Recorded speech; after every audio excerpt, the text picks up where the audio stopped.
56 ಹಸುಗಳನ್ನು ರಕ್ಷಣೆ ಮಾಡಿದ ನಗರ ಠಾಣೆಯ ಪೊಲೀಸರು. ಹೌದು, ಗೌರಿಬಿದನೂರು ನಗರದ ನಾಗಪ್ಪ ಬ್ಲಾಕ್ ಬಳಿ ಭಾನುವಾರ ಮುಂಜಾನೆ ಖಚಿತ ಮಾಹಿತಿ ಮೇರೆಗೆ ನಗರ ಠಾಣೆಯ ಪೊಲೀಸರು ಕಾರ್ಯಾಚರಣೆ ನಡೆಸಿ 2 ಕಂಟೈನರ್ ಲಾರಿಯಲ್ಲಿ ಸಾಗಿಸುತ್ತಿದ್ದಂತಹ ಸುಮಾರು 56 ಹಸುಗಳನ್ನು ರಕ್ಷಣೆ ಮಾಡುವಲ್ಲಿ ಯಶಸ್ವಿಯಾಗಿದ್ದಾರೆ.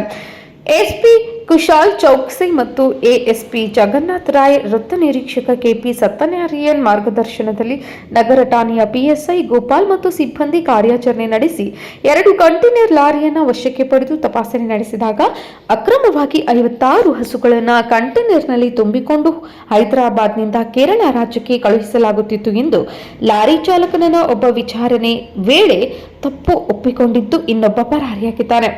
ರಕ್ಷಣೆ ಮಾಡಿರುವ 56 ಹಸುಗಳನ್ನು ತುಮಕೂರಿನ ಮುಡಿಗೇರಿ ಗೋಶಾಲೆಗೆ ಕಳುಹಿಸಲಾಗುತ್ತಿದೆ ಎಂದು ತಿಳಿದು ಬಂದಿದೆ. ಎಫ್ಐಆರ್ ದಾಖಲಿಸಿ 2 ಕಂಟೈನರ್ ಲಾರಿಯನ್ನು ವಶಕ್ಕೆ ಪಡೆದು ಮುಂದಿನ ರೀತಿಯ ಕ್ರಮ ಜರುಗಿಸಲು ಪೊಲೀಸರು ಮುಂದಾಗಿದ್ದಾರೆ. ಗೌರಿಬಿದನೂರು ವರದಿಗಾರರು ಧನಂಜಯ್ ಎಚ್ಪಿ.